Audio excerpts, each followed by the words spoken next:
And I guess the core questions are we better off with a more activist government in our lives or less?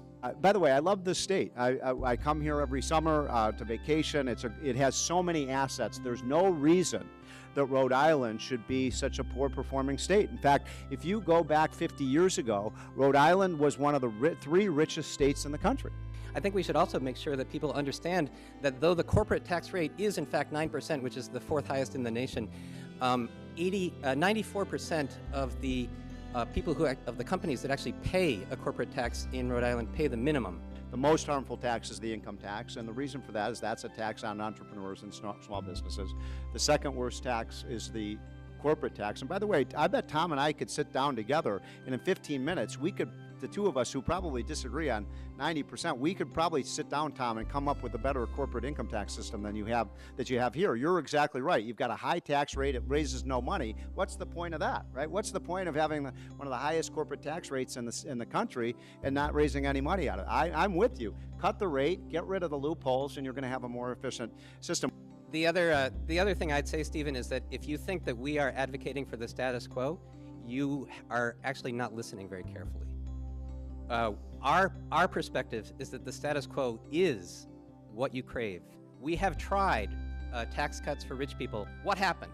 The economy got worse. Property taxes got higher. I mean, I think that we should take the world as it is, not as we imagine it ought to be.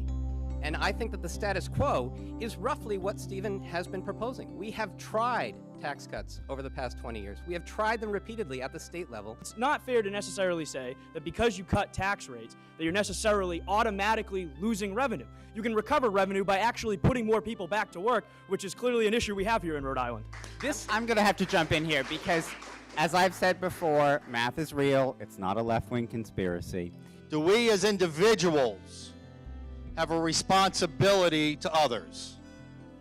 The second half hour will be what's the government role in enforcing or ignoring morality? Unemployment insurance, that's precisely the kind of thing, as I was pointing out, was provided privately and voluntarily very well before the welfare state was created, and you could decide how much money you wanted to pay for it. You couldn't take money from other people. Environmental regulation worked very well in the 1800s, privatized. No, thank God we have child labor laws. Thank God we have environment Wait, who brought up environmental? Well, you're saying everything was wonderful and hunky-dory when it was privatized before the so-called welfare state. That's just not the case. Children were exploited. The environment was exploited. Wait. When did child labor start? Did child labor start in 1800, or has it always been around because people were really poor until capitalism made us rich and enabled parents? No.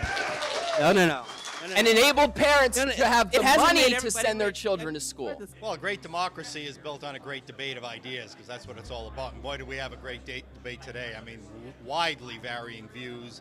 Saw some sparks flying. Crowd was really engaged. We're getting great questions on Twitter. So it was a success. I mean, the audience clearly got to see two very diverging sides of how to enforce public policy. Clearly, we need to do something different. The audience survey showed that. The audience cheering and participation showed that. They were for doing something different. So we'll see if anybody up on Smith Hill listens.